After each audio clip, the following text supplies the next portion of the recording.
So our next speaker is Jim Keravala from Shackleton Energy Company. He has to make all this happen. So, thank you. Jim, can we dim the lights a little bit, please? Well, morning, everyone. Very nice to see such a good crowd here and a lot of friends and colleagues here. So much appreciated. I think one of the major challenges we have with trying to do any of this is that the barriers to entry across getting from the ground to getting up into space are so enormous that it's taken the most extreme resources that we have on Earth and organization, technologically and economically, just to have a permanent presence of 6 people a few hundred miles up. When you compare that to how we've expanded across the surface of the planet, there is certainly an asymmetry going on. And before we can actually implement all of these ideas and all of these plans that we have and make it happen, we have to bring both the science, technology, engineering, the economics, the political environment, the public buy-in, and a number of other major factors all have to reach above certain individual threshold limits before they can actually execute and we can integrate an entire system. The way that we've mobilized our ability to execute is, frankly, whether we like it or not, is through trade and commerce and market drivers. All of the other issues that we look at, even science, technology, policies, government leanings either way, are all enablers that enable the driving capability of economics and market forces to occur. That's the incentive, that's the trigger, that's the catalyst. And market incentive is nothing without all of these other pieces, but that's what we need. Again, what we've been doing in the space technology field for the last 60 years is perpetual prototyping, for want of a better term. If you look at the automobile industry, aviation, semiconductor, computing, and other industries, we have learned how to mobilize production level escalation and developments so that we iterate multiple layers of capability, one upon the other, usually within periods of months to a few years. In the space industry, we undertake those iterations for the most part at a subsystem level. But our main systems integration is still frankly, we're still hovering around the 1950s to 1960s level for most of the heavy infrastructure. And we have some vanguards of capability in nanosats and data systems and machine intelligence, the kind of thing that Phil is doing, and these kinds of experiments and developments. These are like little pressure points on the fabric of our what is pretty much an archaic ecosystem. And I stood up and gave a keynote at the FAA conference in Washington a few weeks back, and literally wrapped my knuckles in front of some NASA personnel, stating that we are actually doing the wrong thing in the space industry.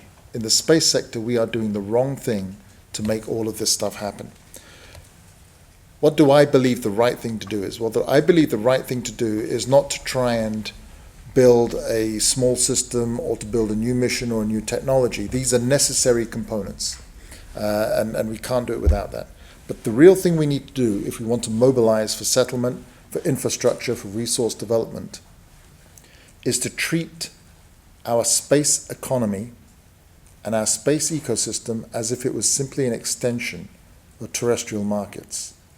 That is the only way we will get above the threshold of economic momentum necessary to support all the R&D, all the technology development, and all the infrastructure implementation, and then production engineering necessary to make any of these sorts of things economically worthwhile. If I was going to build one mouse today with this technology from scratch, This would cost me $1 billion to do.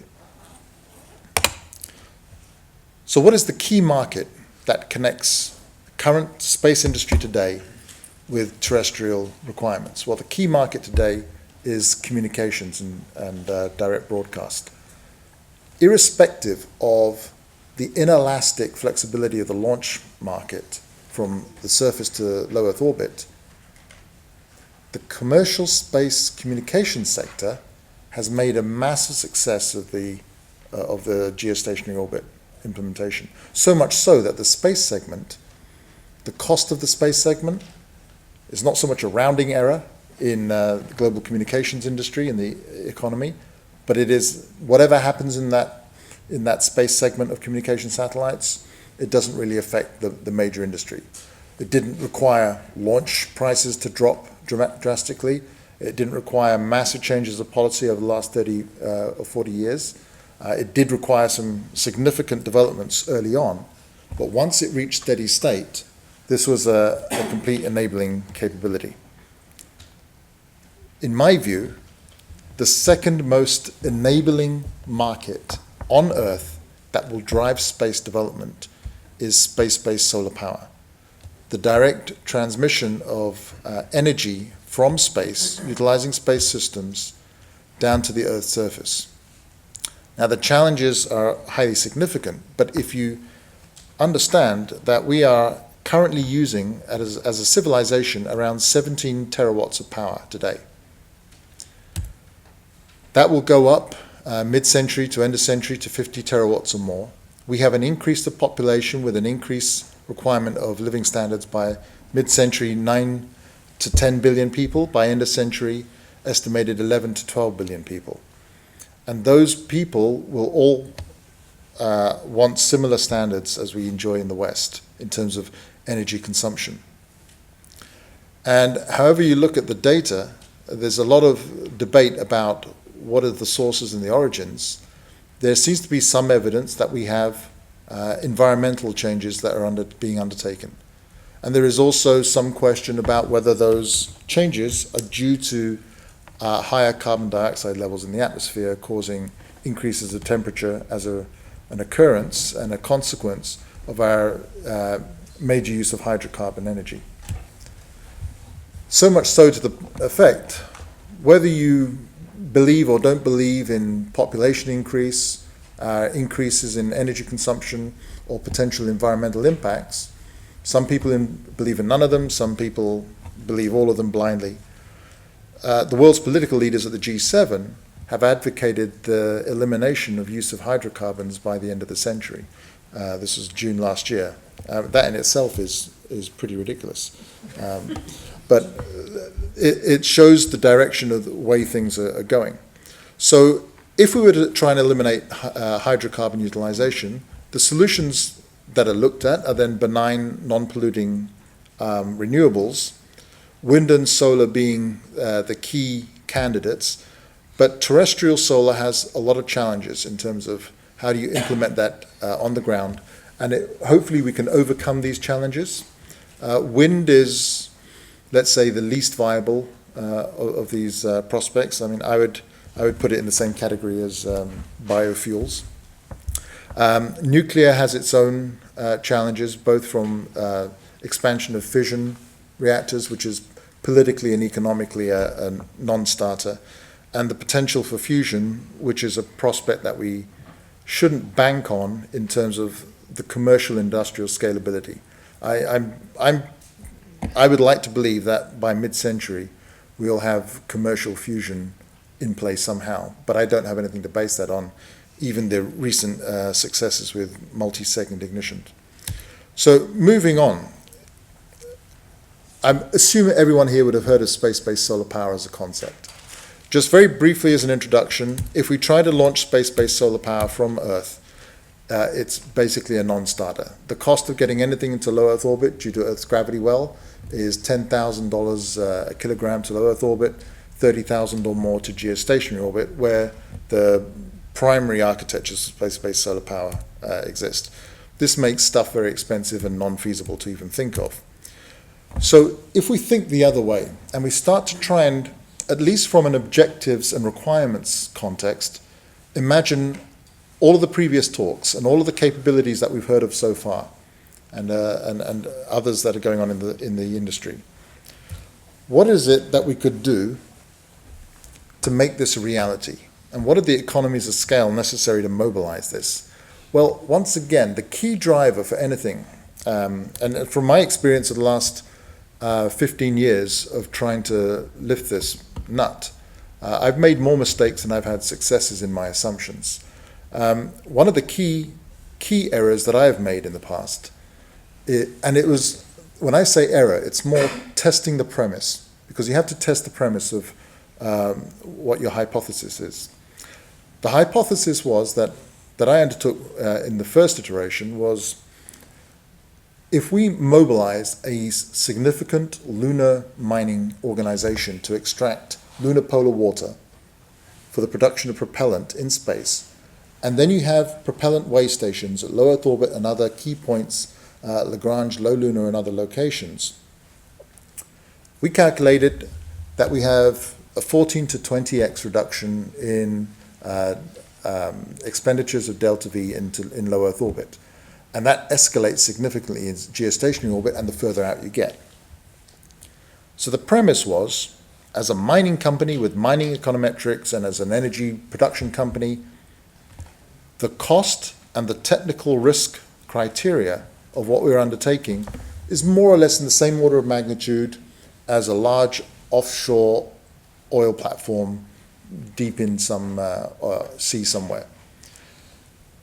Now, we took that to certain investment banks and other locations and other investor groups and classes, and for the most part, we didn't get much disagreement on that main premise.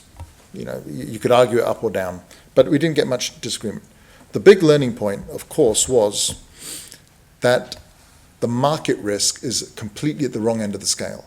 So irrespective of what we may believe about the viability of markets, if you've got propellant in space and reusable transport systems, we can all probably conceptually agree in this room that sure, if the economies were in the right contexts, then business would occur. You would get people traveling, you would get resource utilization occurring, you would get some building of infrastructure, you'd get space solar power satellites, and all these things would occur. This is all very great conceptually. The key is the measurement of the net present value of the entire architecture, so that your first investors who are critical, whether they're government investors, whether they're high net worth billionaires or whomever, it is critical that the net present value of the entire program connects back to these first initial investors, so that they don't think that the risk of them losing their shirts on 2 Chapter 11s before the thing actually occurs for the good of humanity is anything over 5%. In order to do that, you have to reduce the risks of the program right to the point where you can demonstrate that these guys are going to get their initial key return. Now, this may sound obvious, an obvious and simple anecdote, but unless you test the premise on what the extent of that risk tolerance is, we would never know.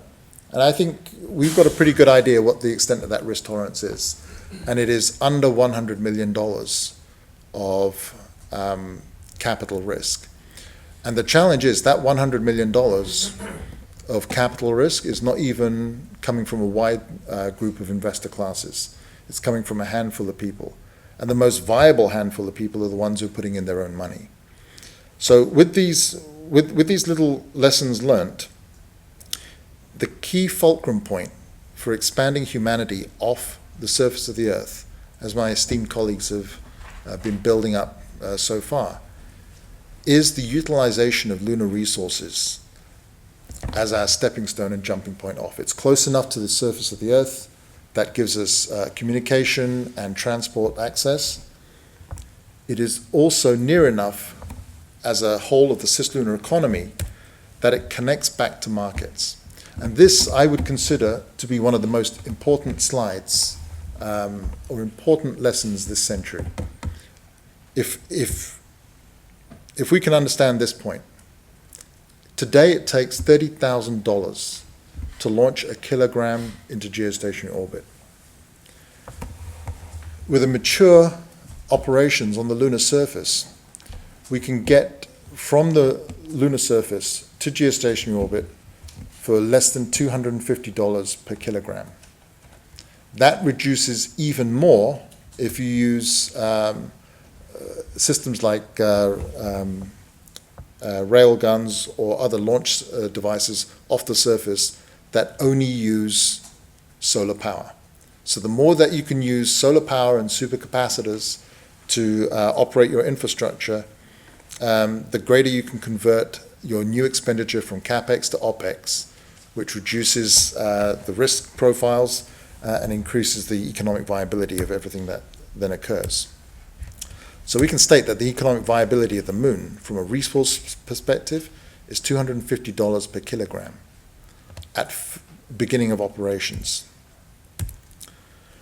And the key about this, when we're considering how do we integrate science and technology development and engineering establishment and then production services, and all of these aspects and layers of what we do and what we do in our silos, in our vertical silos, I think we need a bit of a renaissance to make this happen.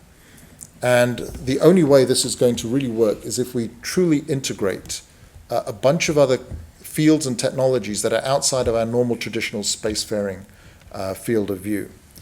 And again, another, I think, learning point that I've had over the last 3 years is my reversal into a great respect for the potential possibilities of machine intelligence and autonomous systems and supervised autonomy. So every system, however complex it is, however advanced the robotic system may be today, still requires human supervision and human attendance at some point of the spectrum. If I've got a pick, shovel and a pick, I'm at one end of the spectrum. If I've got Commander Data doing his thing, we're at the other end of the spectrum. I think for the most part of this century, we will be operating in the second quartile, where we will be having increasing abilities to access augmented machine intelligence with human supervised autonomy in the loop to reduce our, step by step, to reduce our operational requirements of being present at the point of resource extraction, fabrication, or systems building. So everything we're doing now in 2016 to 2025 is going to be a new layer of advanced prototyping that's going to be going on. I think the nanosat architecture is going to play a big part in our thinking and our ability to, as an industry, implement and have lower barriers to entry for new entrants to on-ramp into resource utilization and space systems development. But from probably mid-decade in the 20s onwards, I can see new systems emerging that are going to accelerate it in an even greater amount. And just taking an example of the breadth of the field from the Lunar Exploration Analysis Group, Lee has spent a lot of time over the last few years, just from an example of the lunar side, of mapping out all the scientific and industrial technological requirements that you would need to integrate, and I think Paul's been a big part of this as well, that you'd need to integrate to even be aware of what is the scope of endeavor needed to tackle these problems. Everything from life sciences to resource utilization, to geological environment, to materials, to energy developments.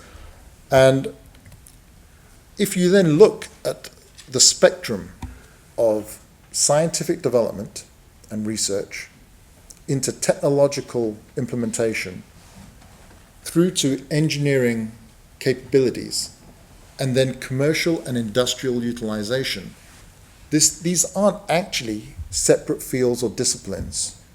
When we're doing what we have to do in what is effectively space settlement and infrastructure development, we need to integrate our thinking much more holistically across this spectrum. And taking what's called a technology readiness level paradigm that I'm sure everyone or many know here, going from 1 to 9.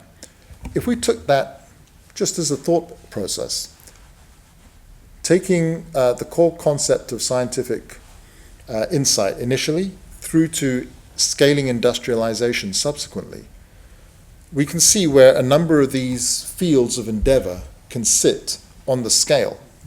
Where they sit on the scale indicates whether we are talking about research, development, implementation, commercialization, industrialization, or policy. And I actually have a feeling that if we integrate, when we talk about science and engineering, we're talking about the technological developments. When we talk about commerce and policy, the maturation of commerce with corresponding policy to support it results in industrialization.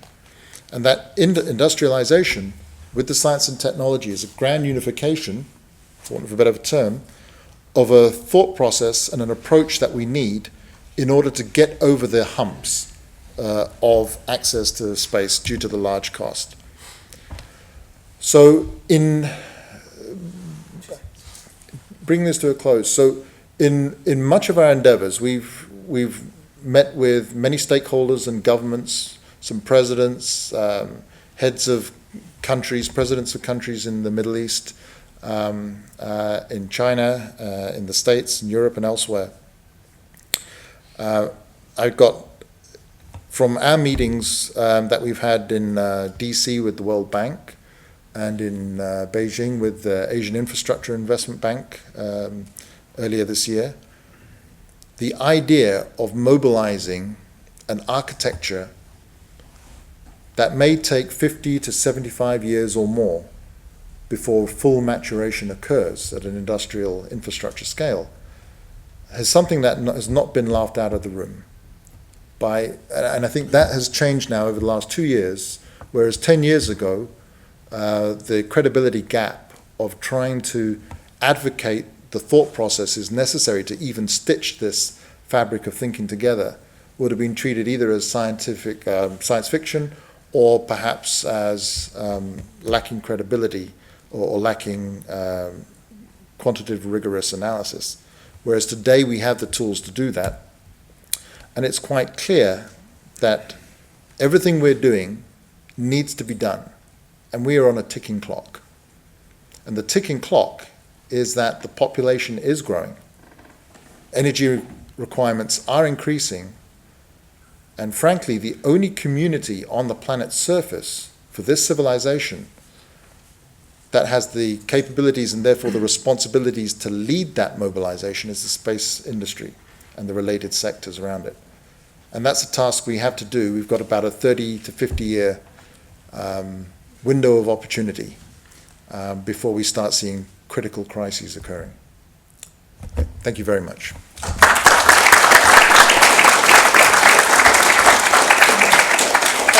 Thank you, Jim. It's time for a couple of questions. Oh, wow. That was so many.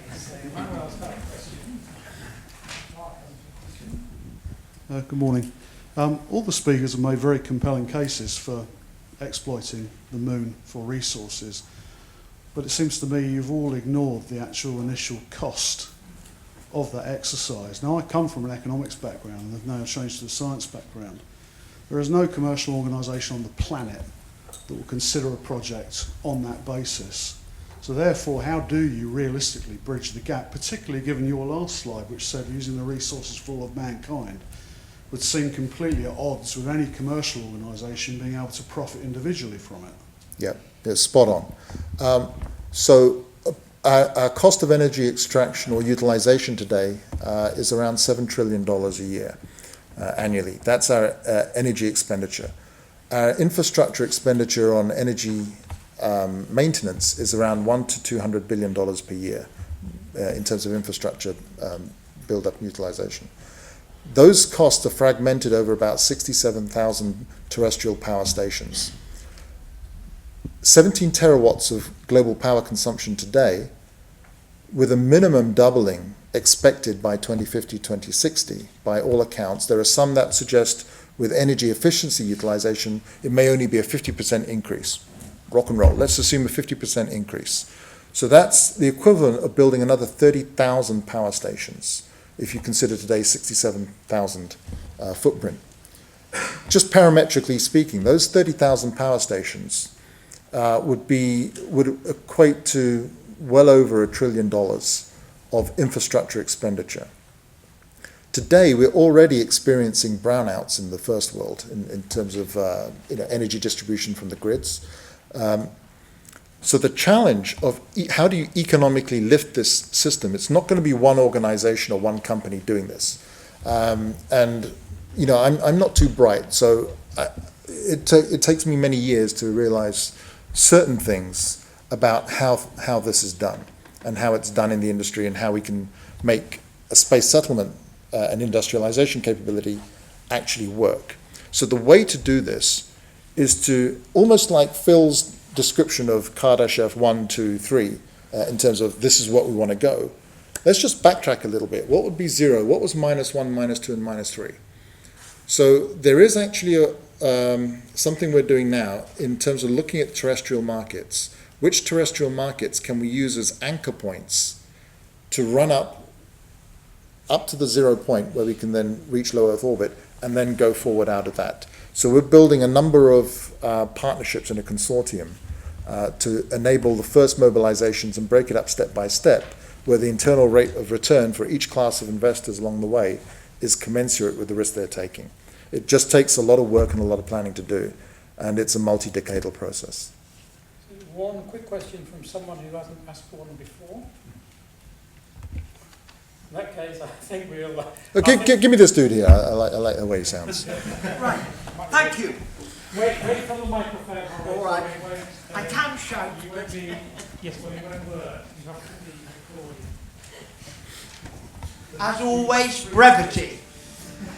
Your reference to markets, market forces and policy prompts the question, do you think they should control democracy or should democracy control them? Both. Thank you very much.